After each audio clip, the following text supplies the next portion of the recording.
Hey everybody, welcome to Unsheathed Axe Reviews. I'm John. I'm Vic. And today we are talking about the Arms and Armor Danish Axe. It's actually Unsheathed Sword Reviews, but this is not a sword, so you see what I was going for. Anyway, so this is, you're supposed to love all your swords the same like your children, but no one ever does. This is my favorite thing that I have. I love it so much. So, what do you think of it, Vic? So it is very, very mighty, very impressive. But John, what the hell is this? Why would you use this as opposed to a sword? Who used this and when is it from? I have a lot of questions, sir. I demand answers. Okay, fair enough. I probably don't have all the answers, but I have some answers. This is a Danish axe. It was used pretty much heavily from the 9th to the 11th centuries. It was developed and popularized in Scandinavia and then became extremely relevant and useful all throughout anywhere that Scandinavian folks conquered, basically. So, when the Battle of Hastings happened, a lot of folks on the English side were using axes that looked just like this. So they were extremely popular all the way from the 9th, really through the 12th and 13th century even. I was gonna say, this looks very similar to a lot of the axes depicted in the Bayeux Tapestry, doesn't it? Absolutely, and the Bayeux Tapestry is one of the biggest places these are depicted. So they've been around for a long time. They were a very important weapon, and they essentially only got replaced in Europe with the evolution of heavier plate armor because they're just not useful against plate armor. But even despite that technological adaptation, they were still used in places like Scotland and Ireland all the way through the 16th century. So they were useful for a really long time, and they were also used by certain guards in the Holy Roman Empire to about that time too. It was the 1500s. So, and more as ceremonial weapons at that point, but they've been around for a long time, and they were used a real lot. So they're very, very prevalent throughout European history. So is this specific model, is it a one-for-one replica, or is it just kind of like an amalgamation of something that would have existed back then? It's more the latter. So essentially they found several examples of this kind of axe head in the Thames, and they dated them back to about 1000 or so. And the first thing that those are currently housed in the British Museum. And so if you look at them and the ones they have in the British Museum, a lot of them are actually rusted through in the middle because they thin out so much in the middle to control the weight. So it's worth pointing out, this entire axe, it's got a 56-inch overall length. The edge is 10 inches long or 10 and a half inches long. And this entire axe only weighs 3 pounds. So it is absolutely ridiculous how thin and how fast they made this head. And so those ones that they found in the Thames actually rusted out in the middle. So you have what looks like a hole in the middle of the blade right here. It's really, really cool. And for those of you who don't know, Arms and Armor are a high-end sword manufacturer. And obviously they make lots of different types of pole arms. They make a really dope knightly pole axe, lots of different axes, and a variety of different really well made medieval sword reproductions. So I know an axe is a totally different thing, but there is a lot that goes into the finish in terms of how the haft is shaped and all that kind of stuff. So how do they do with this? I think they nailed the fit and finish on this. Again, I did not buy the most accurate version, which with the reinforced edge. I didn't know whether I was going to like this or not. Spoiler alert, I love it. It's my favorite thing that I own sharp wise. I think they nailed the fit and finish on it. It looks like an axe. It looks like an axe should look. If you look at the blade in the light, you can see that there are hammer marks. It's definitely hand forged. You can see the line where the hardenable steel matches up with the mild steel. But to me, it looks like an axe should look. And it's not rough at all. There's no, the edges are even and well put together. The eye is actually kind of elegant looking in that it's got this little kind of riser up here at the top. I think it looks really good. It looks just like it needs to. And in terms of the haft itself, they did everything right with the haft. If you have watched our review of the Dark Sword Armory axe, we had some complaints about the leather wrap on that. Obviously, this doesn't have a leather wrap, so that's good.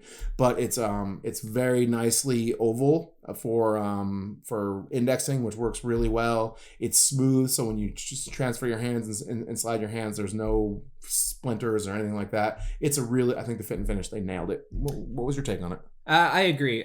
So yeah, check out our review of the Dark Sword Armory Danish Axe. And so it should be noted that sword is a fantasy axe. It's not trying to be historically accurate. So that said, though, that axe does, I think, aesthetically look really cool with that leather wrap that it has on the haft. But as we talked about in that review, it definitely like gets in the way of what the handling should be. Exactly. This is obviously a much more historically inspired piece. Yep. So while it might, look, I guess, plain compared to that one, but you know what it should look like. You're right. It definitely feels the way it should feel. I mean, not unlike a high-end medieval sword. Absolutely. You pick this up, it just feels great. And you're right, like the shape of it is great for indexing. There's no rough edges. I think, the axe head itself just looks dope and doesn't look, at all bad by any means. The fit and finish is good, but it's not supposed to be pretty, and it isn't terribly pretty. I mean, I think that if you wanted it to be a little prettier, they could have done some engraving on it. They could have done a bunch of things that would have made it more sort of bougie, for example. Yes. But I think it's a very nice, plain, simple aesthetic, which I appreciate. But where this thing shines is in the handling. It just handles like a dream. Like, you pick this up, and first of all, your brain is just like, which again is like the Meow Dao from LK Chen. You pick it up, and it's like, this should be much heavier than it is. So you pick this axe up, and it feels like it just wants to move in your hands. You can tell, like, it's like hungry to hit things. It is how it feels. And so you'll see in our cutting, it's fast, it's light, it's maneuverable. One of the things that's tricky with it is you only have 10.5 inches of blade to hit with. So a couple of times you'll see in our video where I'll be trying to, like, for example, shift my hands on it to change the length, like you would probably do if you were trying to hit somebody and surprise them. But I misjudged the slide, and I ended up catching the bottle here or maybe here.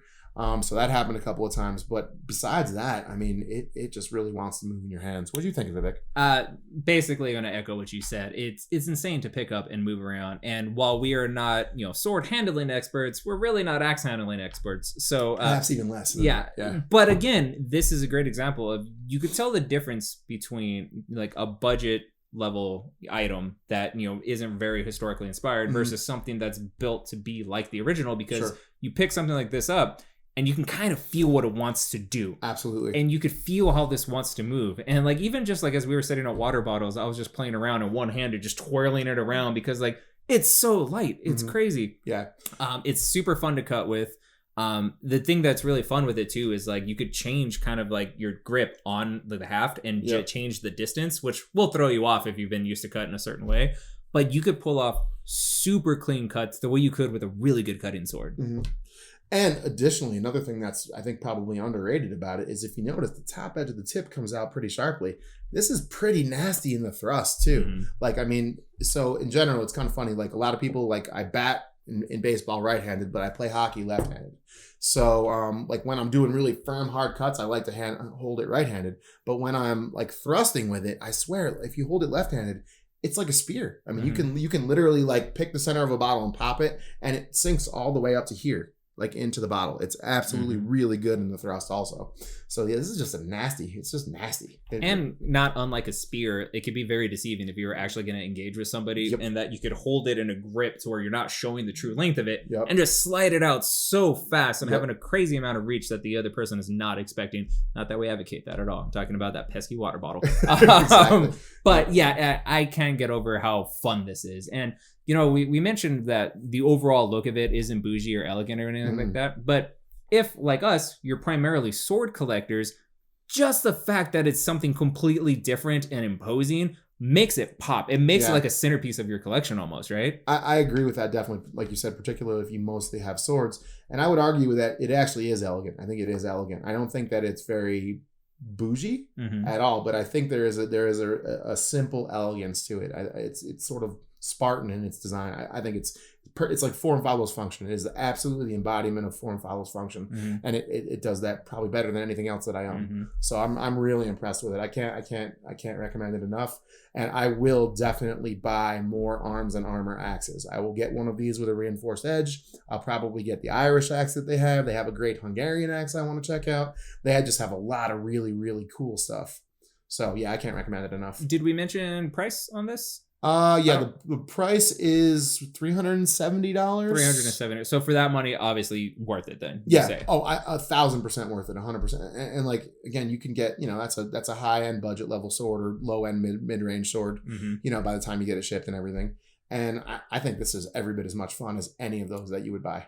I concur. And in terms of like just axes like this on the market, aside from arms and armor, there's not like a whole lot of options out there, Tots right? Forge makes one. Right. Yeah, and they have the reinforced edge on them as well. I'm kind of kicking myself that I didn't get the reinforced edge because I was it felt like a half measure when I bought it, but it's certainly not a half measure to play with. But I will certainly be getting a one with a reinforced edge because again, historical accuracy is fun. Right. I love stuff that's like, while it won't be a 1-for-1 replica, definitely it'll be something that if you were to, teleport back to 1100, nobody would look at you weird for carrying that. It would fit right in. And not for nothing, if you ever decided to get the one with the reinforced edge, I volunteer as tribute to buy this one because I'm perfectly fine with it. So yeah, I don't sell my children, Victor. Damn you and your morals.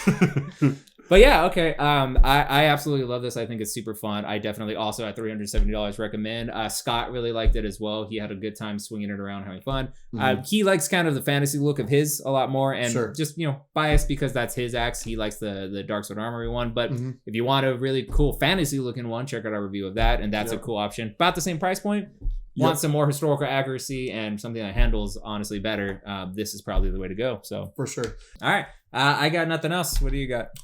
That's about it. Get one. If this at all seems reasonable that you would want to own something like this, I can't recommend it enough. It's definitely among the most fun things that I have that are sharp to play with.